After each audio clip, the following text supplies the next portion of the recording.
तो कुछ ऐसा बहुत सरप्राइज टाइप का नहीं था। तो जैसे मेरा पेपर 1 काफ़ी मतलब बहुत अच्छा नहीं हुआ था, लग रहा है उसका भरपाई हो गया इस बार। क्वेश्चन तो कुछ प्रीवियस ईयर ट्रेंड के थे, लेकिन ज़्यादातर क्वेश्चन नए क्वेश्चन। हम लोग गलती ये करते हैं कि हम लोग मेंस आता है उसके 1 महीने पहले या उस दौरान आंसर राइटिंग प्रैक्टिस करते हैं।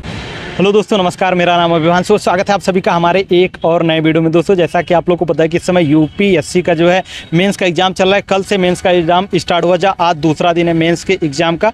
तो फर्स्ट पेपर मॉर्निंग में हो चुका है जीएस का, अभी इस टाइम इवनिंग का टाइम है। तो जीएस का सेकेंड पेपर का अभी एग्जाम चल रहा है, कैंडिडेट्स अंदर में है, अभी निकलने वाले हैं और उनसे हम बातचीत करेंगे, एनालिसिस करेंगे किस तरीके के क्वेश्चन वगैरह पूछे जा रहे हैं, क्या ट्रेंड है इस बार क्वेश्चन का। तो सब कुछ आज के इस वीडियो में जानेंगे। बस आप लोग वीडियो में तक बने रहिएगा। चैनल पर पहली बार है, चैनल को सब्सक्राइब कर नोटिफिकेशन बेल को प्रेस कर दीजिएगा ताकि हमारे वीडियो के रेगुलर अपडेट आप सभी को सबसे पहले मिलते रहे। तो दोस्तों, अभी एक भैया मिले हैं तो इनसे बात करते हैं। भैया, आपका पेपर कैसा रहा? यार पेपर अच्छा हुआ। मेरा PSIR ऑप्शनल था, तो उससे मतलब उसके लिए पढ़ो तो ये GS2 में वैसे ही सवाल बहुत काफ़ी मिलते जुलते आ गए थे, तो जिनका PSIR ऑप्शनल है उनको बहुत फ़ायदा मिला होगा। आपका PSIR है, मीडियम कौन सा आपका? English medium. उसके बाद पॉलिटी वगैरह कुछ क्वेश्चन वगैरह? पॉलिटी वगैरह यार था, मतलब बेसिक और करंट का बहुत मिक्स था। अच्छे क्वेश्चन थे तो, लेकिन मतलब पढ़ाओ तो आसान ही था यार एक तरीके से, कुछ ऐसा बहुत सरप्राइज टाइप का नहीं था। तो जैसे मेरा पेपर 1 काफ़ी मतलब बहुत अच्छा नहीं हुआ था, लग रहा है उसका भरपाई हो गया इस बार। तो मतलब आपको क्या लग रहा है, क्योंकि आपने प्रीवियस ईयर क्वेश्चन एनालिसिस किया होगा यार तो मतलब ईयर से बिल्कुल मतलब RPA का क्वेश्चन था, रिप्रेजेंटेटिव ऑफ पीपल एक्ट, वो तो लग रहा था मतलब डिट्टो रिपीट कर दिया इन लोगों ने, तो है ना। तो वो रिप्रेजेंटेटिव ऑफ पीपल एक्ट का क्वेश्चन लग रहा था डिट्टो रिपीट कर दिया है। तो प्रीवियस ईयर क्वेश्चन, और मतलब 2019 का वो क्वेश्चन था, 2019 में मैंने पिछली बार मेंस दिया था, तो वही वैसे ही क्वेश्चन आ गया था इस बार भी। और करंट अफेयर्स के कुछ क्वेश्चन? करंट अफेयर्स के थे यार, लेकिन आसान थे, मतलब इस वक्त जिसने नॉर्मल अखबार भी पढ़ा हुआ है वो भी कर लेगा, स्टैटिक के ज़्यादा थे। उसके बाद IR इंटरनेशनल रिलेशन? हाँ, इंटरनेशनल रिलेशन, गवर्नेंस वाला पार्ट उतना नहीं पूछा था। 1-2 मतलब क्वेश्चन थे DBT वगैरह पे, डायरेक्ट बेनिफिट ट्रांसफ़र, लेकिन वो सब आसान थे यार। मतलब कुल मिला के आसान पेपर था। तो आसान था इसलिए लेंदी हो गया क्योंकि लिखना बहुत पड़ रहा था। तो मतलब अगर कोई पेपर छोड़े ना तो फिर उसका अच्छा होगा। भैया, आपका एग्जाम कैसा रहा? अच्छा था। हाँ, तो आपको क्या लग रहा है, मतलब क्वेश्चंस वगैरह किस तरीके से पूछे जा रहे हैं, क्योंकि आपने प्रीवियस ईयर क्वेश्चन एनालिसिस किया होगा, तो उसके बेसिस पे आपको क्या लग रहा है इस बार? क्वेश्चन तो लेंदी रहते, लिखने में बहुत टाइम लगता है। लिखने में टाइम? लिखने में बहुत टाइम। तो क्वेश्चंस वगैरह आप मतलब जैसे IR की हम बात करें तो वहाँ पर मतलब कुछ IR के वो एक I2U2 करके था, वो एक क्वेश्चन था। एक भारत फ्रेंच का वो इलेक्शन का कंपैरिजन करके पूछा था। 1-2 क्वेश्चन और थे, 2 क्वेश्चन और। पॉलिटी वगैरह का? पॉलिटी में कॉन्स्टिट्यूशन पूछा था, वो गवर्नर का वो प्रोमलगेशन पूछा था, और ये क्या कहते हैं वाइस प्रेसिडेंट पूछा था। मीडियम कौन सा आपका? English medium. ऑप्शनल? और जियोग्राफी है। ज्योग्राफी। तो ऑप्शनल से तो यहाँ पर मिले नहीं होंगे इस पेपर में? नहीं, अभी नहीं मिलेगा। ऑप्शनल में मिलेगा ना, अभी नहीं मिलेगा। फर्स्ट पेपर में मिले थे 1-2 क्वेश्चन, लेकिन उसके नेचुरल GS क्वेश्चन आंसर लिखने पड़ते हैं ना। तो आपको क्या लगता है, मतलब जो नए स्टूडेंट्स हैं तो उनको आंसर राइटिंग किस तरीके से करनी चाहिए ताकि यहाँ पर आके कम से कम दिक्कत ना हो? आंसर राइटिंग ये है कि इसे आप कंटेंट तैयार कर लीजिए, उसके बाद आप कोशिश करिए कि उसको पहले लिखो, 3 घंटे पूरा कंप्लीट कर लीजिए। हमारे खुद छूट जाते हैं, क्वेश्चन छूट गया है तो आप पूरे कंप्लीट कर लीजिए, बस हो गया। अगर आप सारे क्वेश्चन लिख लेते हैं, हमको लगता है तो GS में हो जाएगा, GS में प्रॉब्लम। एग्जाम कैसा रहा आपका? एग्जाम देखिए मेरे से सही होता है, ठीक अच्छा ना? देखने में अच्छा लगता है, बाकी रिजल्ट बताता है। और बाकी क्वेश्चंस वगैरह की बात करें तो किस तरीके से आने मतलब?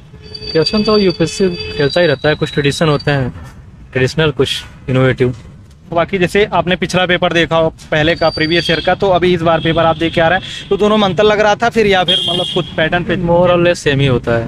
कुछ ट्रेडिशनल टॉपिक्स होते हैं, जैसे बिम्स्टेक इस बार आया था, सार्क का आया था, तो वैसे ही होता है। और करंट अफेयर्स के कुछ क्वेश्चन वगैरह? करंट से I2U2 जैसे फॉर्म हुआ था उसके, वो तो ऑब्वियस था इस बार आना था, उसी टाइप से। बाकी IR की बात करें हम, इंटरनेशनल रिलेशन की, तो वहाँ पे कुछ क्वेश्चन वगैरह पूछे गए थे? यही I2U2 फॉर्म हुआ है। और उसके बाद जैसे कि पॉलिटी की बात करें वहाँ से? पॉलिटिक्स, हाँ पॉलिटिक्स में क्वेश्चन था, कॉन्स्टिट्यूशनलिटी था, गवर्नर के पोस्ट थे, PRIs था। मीडियम कौन सा आपका? इंग्लिश। ऑप्शनल? ज्योग्राफी। कैसा रहा आपका भी? आप पेपर ठीक रहा, बाकी थोड़ा मॉडरेट पेपर था। पिछली बार से कुछ प्रश्न कठिन थे। पॉलिटिकल साइंस में कुछ क्वेश्चन ऐसे थे जिसमें आपको केस लॉ से संबंधित पूछा था, वो एक तरीके से लॉ वाले सेक्शन में घुस गया था।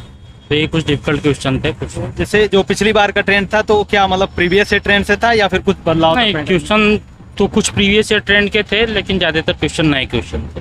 आपका नाम? Current affair. मेरा नाम Shubham Dwivedi. Optional subject? Law. Medium? English medium. तो जैसे कि हम जानना चाहेंगे जो अभी पॉलिटी, क्योंकि बहुत सारे लोग पॉलिटी को बहुत वरीयता देते हैं, तो पॉलिटी से कितने क्वेश्चन वगैरह कंसीडर किए जा रहे हैं? ये सेकंड पेपर में तो काफ़ी क्वेश्चन पॉलिटी से है। गवर्नर के पावर से रिलेटेड क्वेश्चन आया। अभी प्रेसिडेंट का इलेक्शन हुआ तो कंपेयर, ये कठिन क्वेश्चन था कि आप इंडिया के प्रेसिडेंट का इलेक्शन प्रोसीजर और फ्रांस के प्रेसिडेंट का इलेक्शन प्रोसीजर कंपेयर करिए, उसको क्रिटिकली एग्जामिन करिए। तो काफ़ी कठिन प्रश्न था, क्योंकि फ्रांस का आदमी उतना चर्चित नहीं रहता कि वहाँ प्रोसीजर क्या है। ये तो पता है कि सेमी प्रेसिडेंशियल सिस्टम है वहाँ। तो ऐसे ही कुछ क्वेश्चन थे। अच्छा था पेपर ओवरऑल। बाकी इंटरनेशनल रिलेशन की बात करें हाँ, वहाँ? इंटरनेशनल रिलेशन में अभी नया डेवलपमेंट जो I2U2 हुआ है मिडिल ईस्ट में, उस पर एक क्वेश्चन आया था। Sri Lankan crisis, India Sri Lanka relation पे क्वेश्चन आया था। तो अच्छा करंट बाकी रिलेटेड। और आपको कुछ क्वेश्चन वगैरह मतलब अलग से कुछ अगर याद आ रहे हो करंट और अफेयर से? करंट से रिलेटेड एक श्रीलंका क्राइसिस वाला आया, I2U2 आया, और एक आपका क्लीन एनर्जी से संबंधित रिन्यूएबल एनर्जी टारगेट पे कि इंडिया का क्या प्रोग्रेस है क्लीन एनर्जी, ये सारे क्वेश्चन। बाकी ओवरऑल हम बात करें जो एस्पिरेंट तैयारी करते हैं, कहीं ना कहीं जब वो मेंस का एग्जाम लिखने की बारी आती है तो क्योंकि यहाँ पर प्रेशर ज़्यादा होता है, तो आंसर राइटिंग प्रैक्टिस वगैरह उनको आंसर राइटिंग प्रैक्टिस बहुत ही ज़्यादा ज़रूरी है। क्योंकि होता ये है कि आदमी जो कुछ पढ़ा रहता है, उस अगर आंसर राइटिंग प्रैक्टिस नहीं है तो बहुत अच्छे से लिखने के चक्कर में आपके 2-3-4 सवाल लास्ट में छूटने के चांस होते हैं, जो आपके चांस को कम कर देते हैं। इसलिए अगर पहले से प्रैक्टिस रहेगा तो समय का अच्छा मैनेजमेंट कर पाएंगे और सही समय से अपने कम से कम सारे प्रश्नों को तो सही ढंग से आपको क्या लगता है कि मतलब किस तरीके से उनको तैयारी अपनी आंसर राइटिंग प्रैक्टिस की करनी चाहिए? आंसर राइटिंग प्रैक्टिस ज़्यादातर, जैसे मैं खुद एक एस्पिरेंट हूँ, तो हम लोग गलती ये करते हैं कि हम लोग मेंस आता है उसके 1 महीने पहले या उस दौरान आंसर राइटिंग प्रैक्टिस करते हैं। लेकिन सही अप्रोच ये होना चाहिए कि हमें साल भर अपनी पढ़ाई 2-4-5 क्वेश्चन डेली बेसिस पे हम आंसर राइटिंग प्रैक्टिस करते रहनी चाहिए। और कम से कम प्री के बाद तो लगभग एक पेपर रोज करने का प्रयास करना चाहिए।